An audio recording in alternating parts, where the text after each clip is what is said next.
அஸ்ஸலாமு அலைக்கும் வரஹ்மத்துல்லாஹி தஆலா வபரகாத்துஹு. பாசத்திற்குரிய இஸ்லாமிய பெருமக்களே, இந்த தளத்தில் 5 கலிமாக்களையும் அதனுடைய சிறப்புகளையும் கூற இருக்கின்றோம்.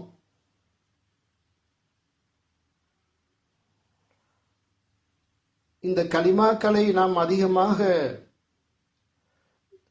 ஓதுவதினால், திக்ர் செய்வதனால்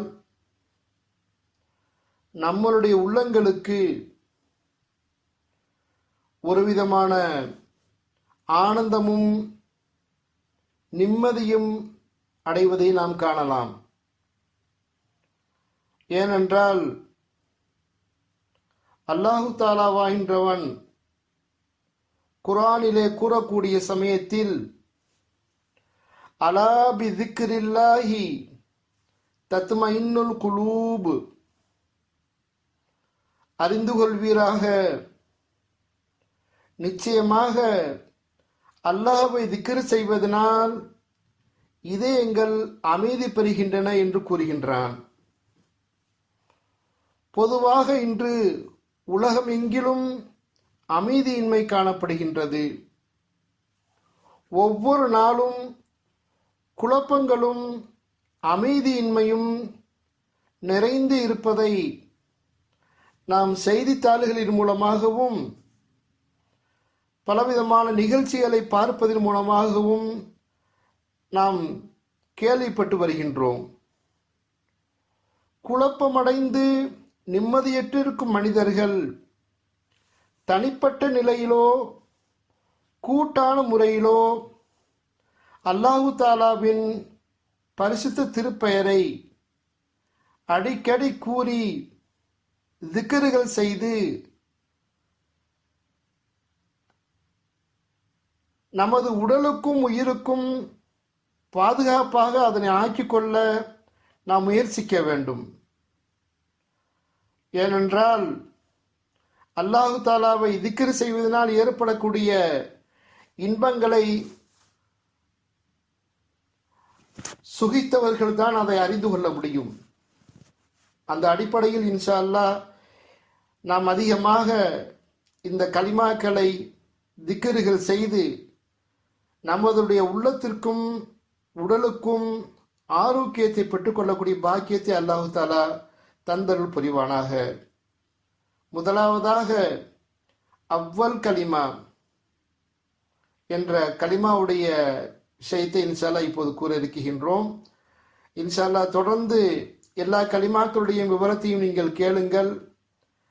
பிறகு அதன் மூலமாக திக்ருகள் செய்து அல்லாஹு தாலாவுடைய அன்பையும் அருளையும் பெற்றுக்கொள்ளக்கூடிய ஒரு வாய்ப்பை அல்லாஹ் நமக்கு ஏற்படுத்தி தருவானாக.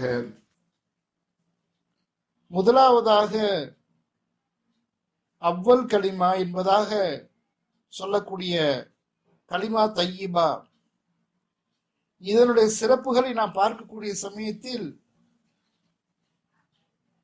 எவ்வளவோ சிறப்புகள் இருக்கின்றன. அதை நாம் இங்கே சுருக்கமாக ஓரிரு சம்பவங்களை சொல்லி காட்டி நாம் விளக்க இருக்கின்றோம்.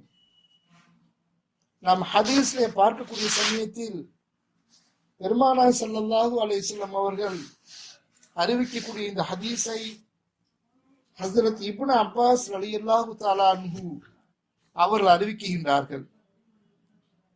உங்களுடைய குழந்தைகளுக்கு அவர்கள் பேச கற்றுக்கொள்ளும் பொழுது லா இலாஹ இல்லல்லாஹ் என்ற கலிமாவை கொண்டு பேச்சை துவக்கி வையுங்கள்.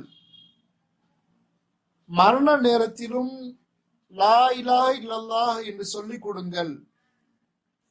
எவருடைய ஆரம்ப வார்த்தையும் லா இலாஹ இல்லல்லாஹ் என்றும் முடிவு வார்த்தையும் லா இலாஹ இல்லல்லாஹ் என்றும் ஆகிவிடுகின்றதோ அவர் 1000 ஆண்டுகள் உலகில் வாழ்ந்திருந்தாலும் இன்ஷா அல்லாஹ் எந்த பாவத்தை பற்றியும் அவர் விசாரணை செய்யப்பட மாட்டார் என்பதாக நபிகள் பெருமானார் ஸல்லல்லாஹு அலைஹி வஸல்லம் அவர்கள் கூறியிருக்கின்றார்கள்.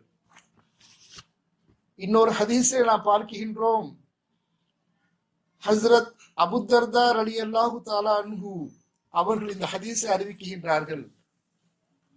ஒரு அடியான் லா இலாஹ இல்லல்லாஹ் என்று 100 தடவை கூறினால் அவரை அல்லாஹு தஆலா கியாமத் நாளில் பௌர்ணமி நிலவை போன்ற ஒளிமுடையவராக எழுப்புவான். இவ்வாறு அவர் ஓதிய நாளில் அவரை போன்று அல்லது அவரை விட அதிகமாக ஓதியவரை தவிர மற்ற எவருடைய அமலும் சிறப்புக்குரியதாக ஆகாது என்பதாக நபிகள் பெருமானார் ஸல்லல்லாஹு அலைஹி வஸல்லம் அவர் கூறியிருக்கும் பொன்மொழிகளையும் நாம் பார்க்கின்றோம். இன்னொரு ஹதீஸிலே நாம் பார்க்கின்றோம், ஹஸ்ரத் அபூதர் ரலியல்லாஹு தஆலா அன்ஹு அவர்கள் அறிவிப்பதாவது, யா ரசூலல்லாஹ் ஸல்லல்லாஹு அலைஹி வஸல்லம், எனக்கு உபதேசம் செய்யுங்கள் என நபி ஸல்லல்லாஹு அலைஹி வஸல்லம் அவரிடம் கேட்டேன். அப்போது, ஒரு தீமையை நீர் செய்துவிட்டால் அதனை அழிந்து போகும்படியான ஒரு நன்மையை உடனடியாக செய்து கொள்வீராக என்று கூறினார்கள்.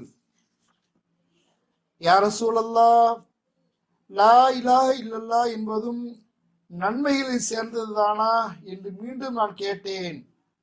அது நன்மைகள் எல்லாம் மிகச் சிறந்தது என பதிலளித்தார்கள். இது கலிமா தய்யிபாவுடைய விளக்கமாக நாம் பார்க்கின்றோம்.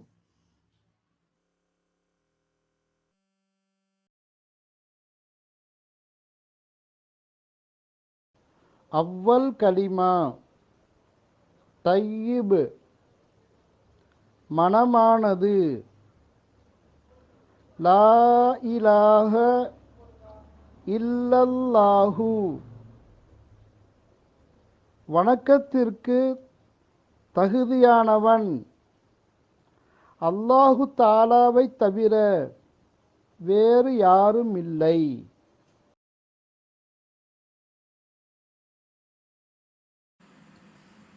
முஹம்மதுர் ரசூலுல்லாஹி, முஹம்மது ஸல்லல்லாஹு அலைஹி வஸல்லம் அவர்கள் அல்லாஹு தாலாவின் திருத்தூதராக இருக்கின்றார்கள்.